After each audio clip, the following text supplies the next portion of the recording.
back to the Generational Investors Podcast, where we explore the timeless principles of building lasting wealth. I'm your host, John Woodard III.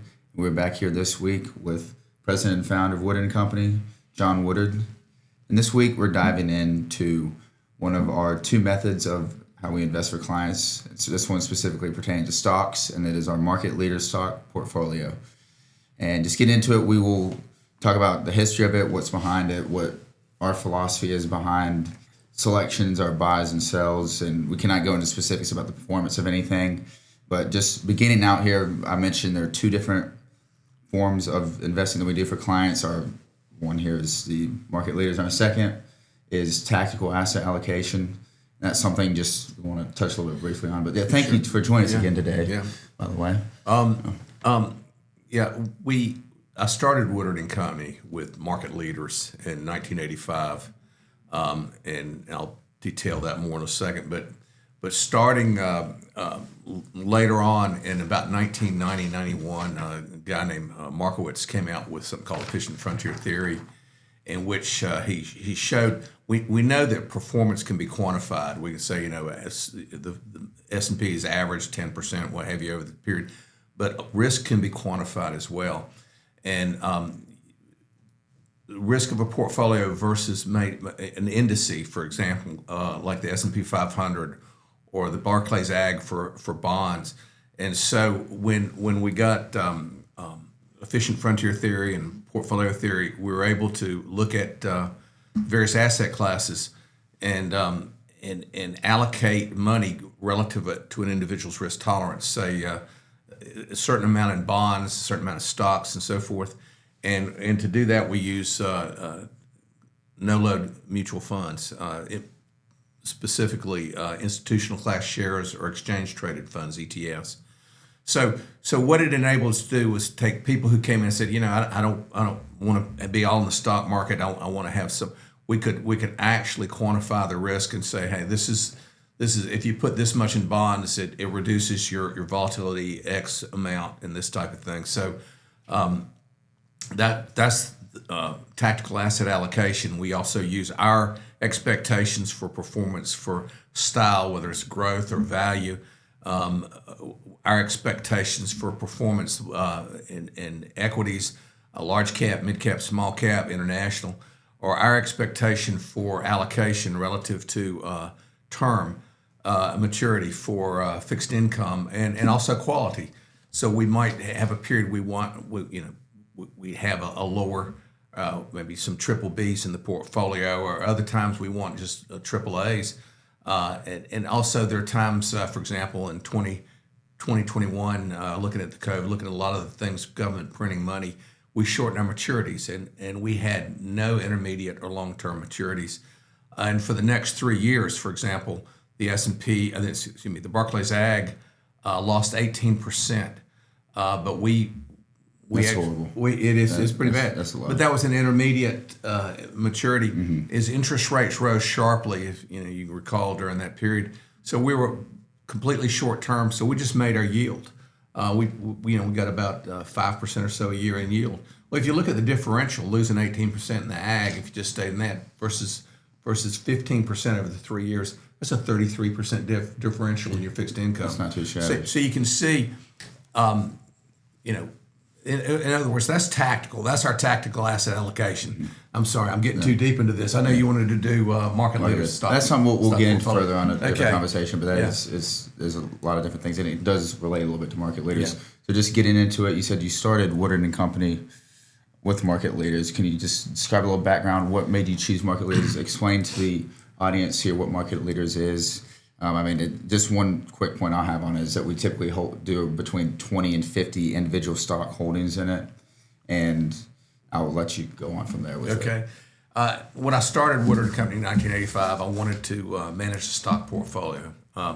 Individual stocks, I talked about portfolio theory had not come out yet. So we diversify, we do different things, but I wanted to run a portfolio of individual stocks. And so after long reflection and study, I realized that my capacity for research in Winston-Salem was limited. So I said, need to stick with the large company stocks, and so the policy kind of evolved from there. And if a company is the leader of its industry group, typically our first cut was going to be capitalization. I give you an example: Procter and Gamble, leading consumer in a non-discretionary consumer staples. If you're aware of Procter and Gamble, they make Tide detergent, Crest toothpaste. It is the best of the best. Essentials that everyone needs, right. No matter what kind of economy we're in. Exactly. You're going to brush your teeth. You're going to wash your clothes. Hopefully. And so these companies are, and this is the type of company, this the leader, and typically they have the cash flow, the resources to recruit and retain the best and the brightest as far as their workforce, their management team. Additionally, they'll have the capital for research and development or acquisitions. If they see a product that they like, they want to add to their line, or they can afford to do it. There's so much cash flow and cash reserves and everything. I mean, a lot of these companies are making billions and billions of dollars a year, and the small companies can't do that. Yep. Furthermore, they can expand either domestically or overseas. They have the capacity to, and you look at the competition for Procter and Gamble. There's you've got some European companies and everything, but gosh, I've never heard of their products. There's just not. They kind of own that space, and they've been a good stock over the years. They've underperformed a little bit in the last year or so, but just an example. No, Johnson and Johnson. They make Band-Aids and they make Tylenol. They make there's lots of really high quality companies, and furthermore, they tend to have a lower volatility. If you're to look in the market downturn, you would find especially. Procter & Gamble, Johnson & Johnson, people, because these are things people use, when the market goes down, these stocks will actually go up quite often and mitigate the volatility of our portfolio. Our portfolio is roughly sector neutral to the S&P 500. Could you describe a little bit what that means to the listener there? For example, currently the S&P is about 36% technology. It's about 12% financials. It's about 5% consumer staples, like Procter and Gamble. So, and I think 15% healthcare. And so, if we try to correlate the portfolio relative to the S&P 500, roughly, I mean, there's a sector or two we're not too crazy about, like real estate. And so we may eliminate that, but generally, what we want is an S&P performance plus. And we want to get the best stocks in the S&P. We want to have the lower risk, the higher return. These are the things that we seek. So you're gonna find that it's a portfolio of the bluest of the blue chip stocks. Typically, we try to be very forward looking, looking at the trends. So for example, in 2000, in February, we significantly sold technology. And we had a really good performance period though. The S&P fell 50%. We were slightly positive. So it was not that of course that was past performance, but we try to be forward looking, and we try to allocate relative to what our expectations of where the market's going to. We're also relatively sector neutral. Style neutral to the S&P. And that's growth and value. Growth versus value. And a growth stock is typically one of your techie stocks. Your Nvidias, so forth. And a value stock would typically be your financials, like your banks and so forth. And so if the S&P is if there's over the last 100 years, values outperform growth. But over the last 25 years, growth's outperformed value. Yeah. So going from there, what would you say some of the tactics we use for buying and selling individual stocks? What things do we look for? We look for earnings. We want to see earnings growth. The biggest correlation for market performance isn't like a 94% correlation to earnings growth. So naturally, you want a company that's growing its earnings.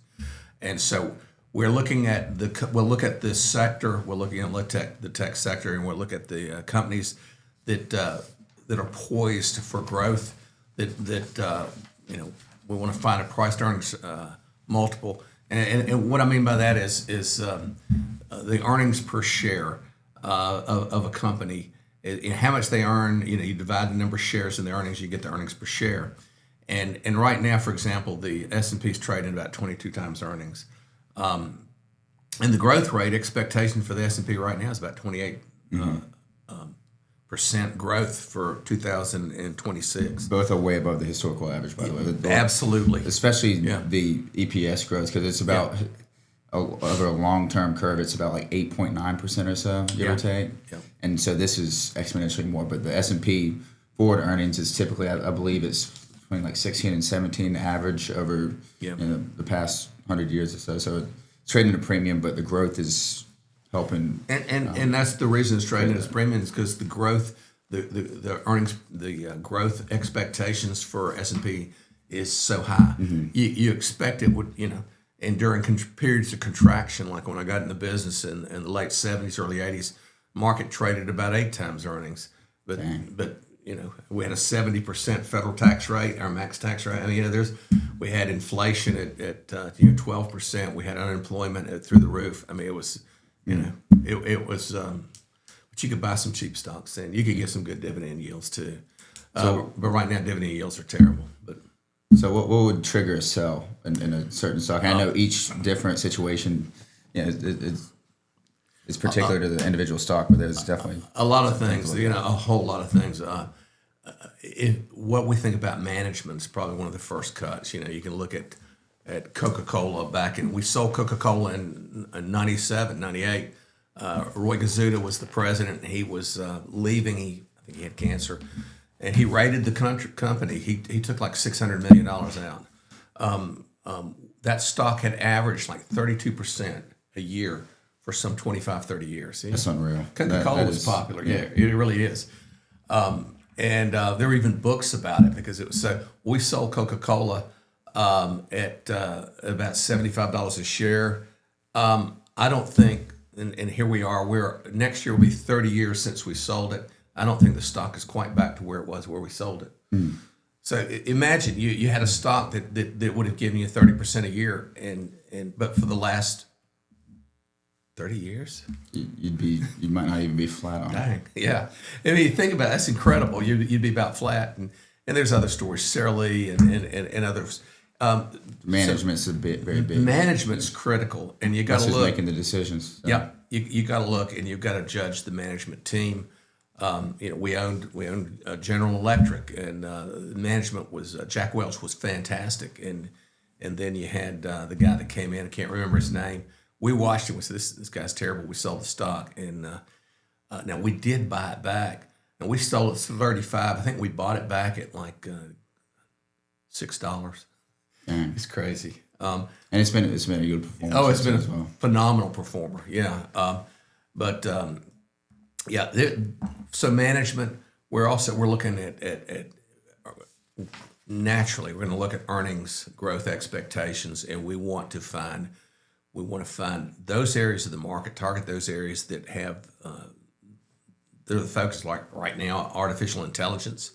We got some of the stocks we have, SanDisk, Micron, Broadcom. I mean, we've got a number of the NVIDIA, and we've had them for some time. And there'll be a time, though, like Cisco was a phenomenal stock, and they made routers, and throughout the 90s, they were the leader of taking it from the .com. But there was a time when you got a sale, and so if you didn't, you'd be flat on it until. You're exactly right. So earnings will at some point earnings will collapse, and you got to be out. If you can figure it out. That's great. Yeah. And so the research process behind it. I'll just talk a little bit about that. But we use multiple different sources. One of our favorites is Value Line. Is just for great reports across the board. And that's another thing really why we pick the leaders in the industry is just because, someone like a stock like Apple, for example, they'll have, 60 different analysts looking at it and everything. But, a Krispy Kreme, might only have 2 or 3, and so If any, if any. And so we use that. I mean, we'll use FactSet. We use many different Wall Street Journal, and now we're using Claude AI to help us build morning reports that combines a lot of information from Bloomberg, FactSet.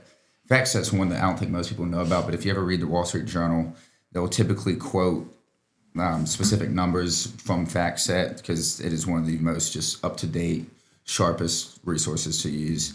And for what it's worth, Value Line has been there forever, and it's got a great summary page and so forth. But Warren Buffett was asked one time of Berkshire Hathaway fame, if you only had one resource, what would it be? He said Value Line. I did not know that. Yeah, it's interesting, isn't it? Yeah. That gives more faith and confidence in that. Yeah. And then we use a bunch of different, we listen to analysts and read different commentary, Eddie Denny, Denise Chisholm, just across the board, many different things. And listen to the calls, earnings calls and so forth from the... We're trying to get AI to read through the quarterly reports and have it summarized and everything. That's something that has been helping make things easier just because no one wants to read through 100 pages of just slush. I mean, is there anything else you think that listeners should know about market leaders, that whether they're a current client or maybe just someone who's listening in, something that they might not know about it? I mean, we've covered about the front to back of it. It's been a very success's portfolio over the years. That's good. And the risk philosophy stands true. Yeah, the risk is proven to be in the history of it lower downside risk and better upside potential historically. That's great, and it is a wonderful thing. It's exciting to talk about. It's exciting to do things, and it's great to see performance do well when it is, and make those executions and see those stocks doing well. So that wraps things up for market leaders today. Now we're going to go into a quick little section of, as we always do, John's weekly pick.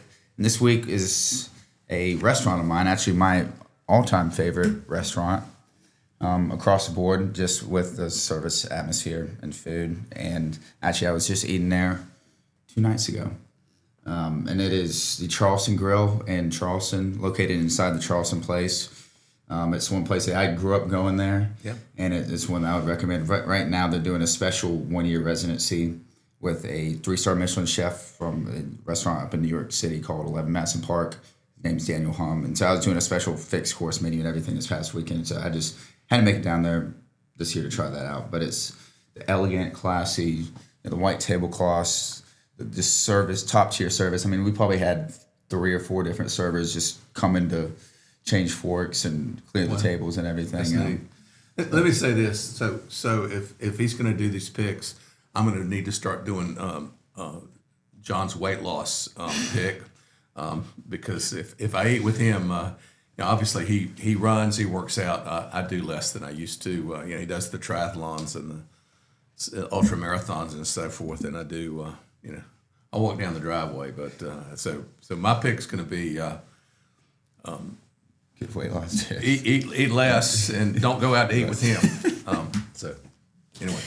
Well, thank you. Yeah, and it's a great restaurant. Yeah, and it really is. It was so fun. Whenever we go to Charleston, we'd always go there. Yeah, it's Charleston's fun. Charleston's a wonderful place.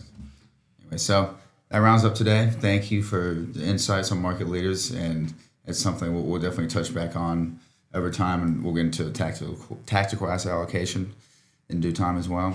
But with all that, we thank you all for listening. And as always, our motto, always by quality. Diversify. The information provided in this podcast is for educational and informational purposes only and does not constitute investment advice, a recommendation to buy or sell securities, or an offer or solicitation of advisory services. It does not take into account your individual financial situation, objectives, or needs. Investments involves risks, including the potential loss of principal, and past performance is no guarantee of future results. Woodard & Company Asset Management Group is a registered investment advisor with the SEC. Please consult your financial advisor or tax professional before making any investment decisions.